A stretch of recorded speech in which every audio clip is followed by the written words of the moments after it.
Hello friends, I hope you're enjoying these videos I'm making for you. I'm trying to give you information on the daily things that I have you doing, your routines, your zones, your basic weekly plan. But today I'm going to talk about something that is kind of an overshadowing of everything, and that is using your planner for accountability.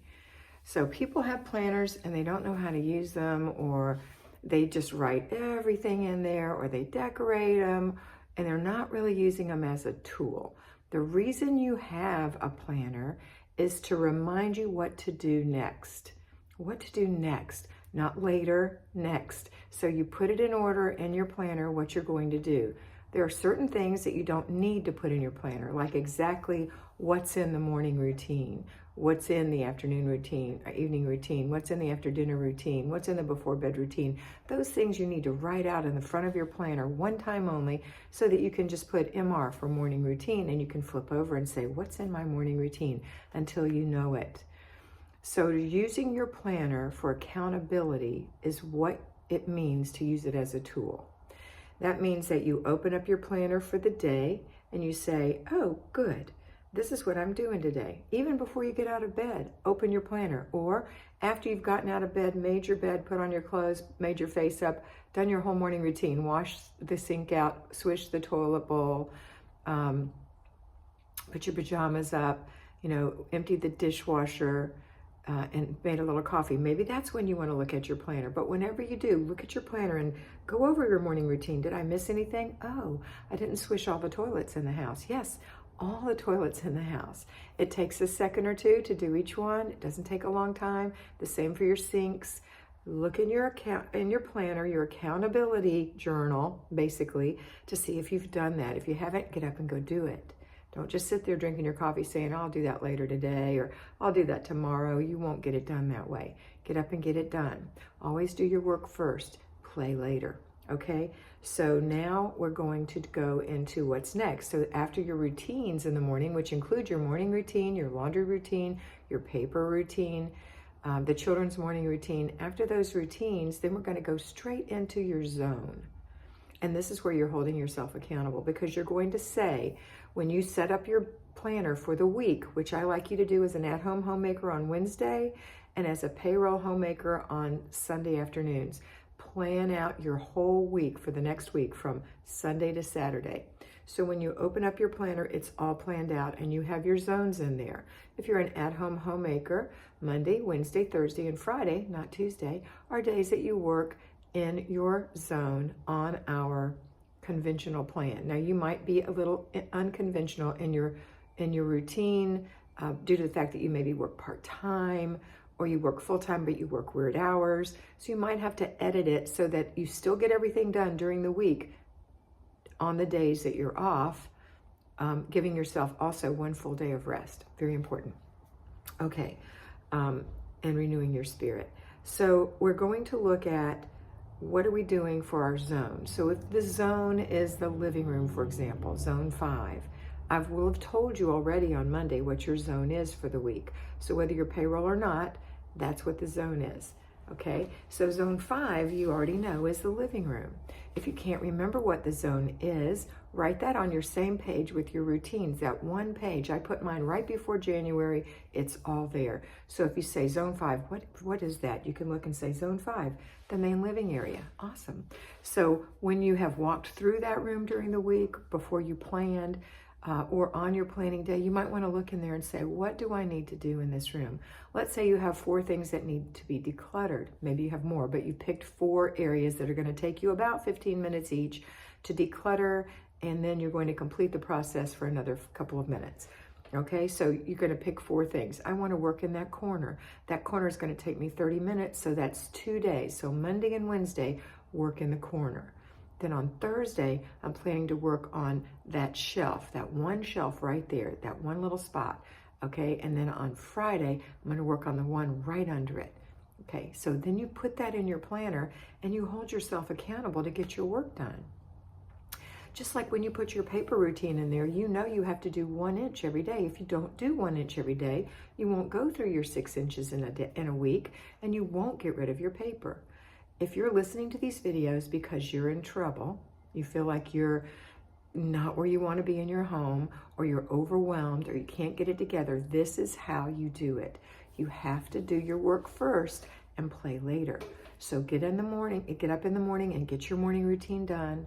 Get your other morning routines, things that we do in the morning, not the morning routine, but the other things we do in the morning that are routines done, started, if it's laundry.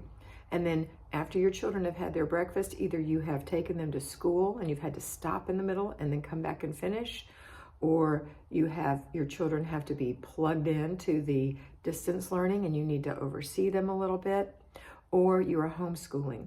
If you're homeschooling, my suggestion is that you don't start homeschooling until around 9 o'clock, which should give you ample time to get your morning routine done and your 15 minutes of your zone. Now imagine how you're going to feel when you've got that done and it's like 9:30, that's all been done. All your morning routine and the other routines of the morning and your zone have been done. The only thing you have left for the day, besides caring for your children, maybe educating your children, is the basic weekly plan. And the basic weekly plan, you don't have to put in your daily planner. You can go look at that single page again that says BWP, basic weekly plan. Monday, Tuesday, Wednesday, Thursday, Friday, Saturday, and Sunday. And you write down what the basic weekly plans are. Monday, weekly home blessing hour. Tuesday, free day, no zone, no basic weekly plan.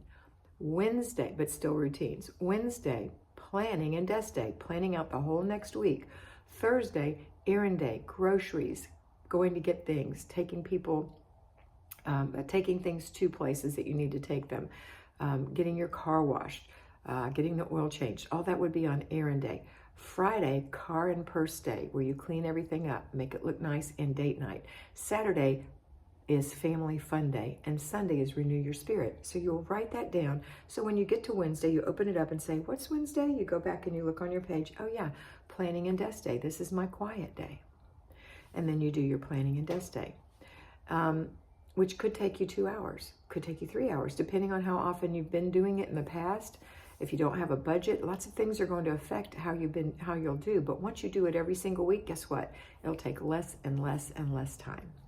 It is important though. You need to pay your bills. You need to have a grocery list. You need to have a menu that grocery list is based on. You need to be checking to see what's in your fridge, freezer, and pantry so that you're not wasting food but using up the food you have. So these are things that you want to do on planning it. You need to check your inbox from all the paper you've been going through. What's in there, if anything? Only about 1% to 2% of the paper you go through should end up in your inbox. So it won't be much. All right, so that's how you use your planner to hold yourself accountable. You have a plan for the day and you follow the plan. So imagine how you're going to feel if it's Monday and it's 9 o'clock or it's 9:30, you've already done all the things you needed to do, and you're going to homeschool your children for several hours. And then when that's done, let's say 11, you're going to stop for lunch, and then you're going to do your planning and desk day, or if it's Monday, your weekly home blessing hour, or whatever it is you have to do. And that's going to be done way before dinner. If you start at noon, and if you've had your lunch and you're done by, let's say 12:30, 1 o'clock, and you have to do something that takes you 3 hours, let's say it's your planning and desk day and you're just way behind and you haven't done it in so long, it's going to take you a little longer. That's still only till 4 o'clock, and that's an exception. At 4 o'clock, you still have time before you have to start making dinner. You have time. And that's a heavy workload. Not that doing your planning and desk day is heavy work. It's not physical work. It's just sitting down and doing your work. It's like making your children do their work when they have to sit down and work their problems or write their sentences, etc. Okay? All right, so that is how we use the planner to hold ourselves accountable so far. Now, how's the rest of the day go? Well, at the end of the day, and you're going to know, okay, I've just looked at this. I've got planning and desk day, then I've got to fix dinner, then I've got after dinner routine and before bed routine for my kids and myself. So you know these things are happening. You do it every day. It's going to become habit.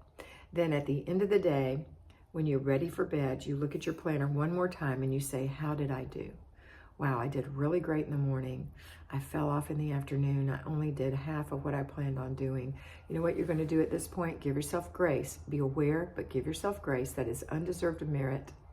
Give yourself grace and go forward to the next day. All right, what am I going to do tomorrow? What's the weather going to be like? What are we having for dinner? What do I need to wear? What do I need to lay out when I lay out my clothes before bed, in the before bed routine? So you're going to look at that planner and you're going to have it hold you accountable.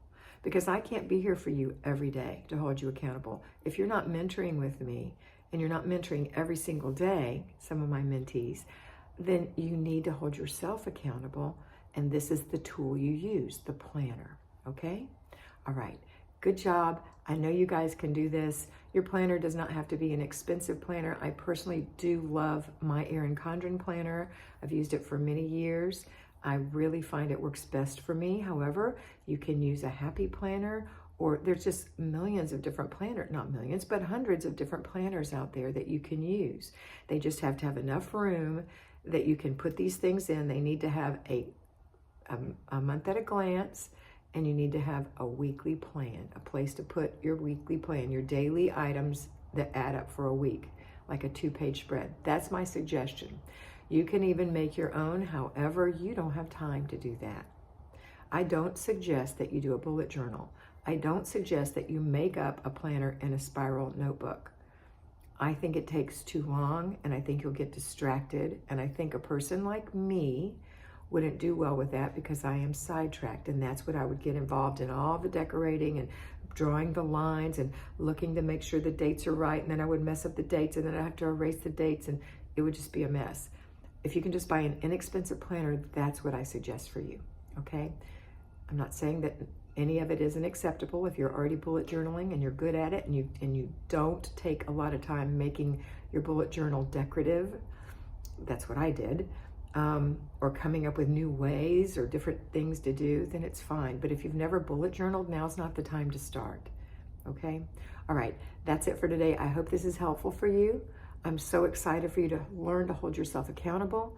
You're only accountable to you. No one else can make you do anything, just you, all right? That's it for today. Have a wonderful day, and always remember to be beautiful because you are beautiful.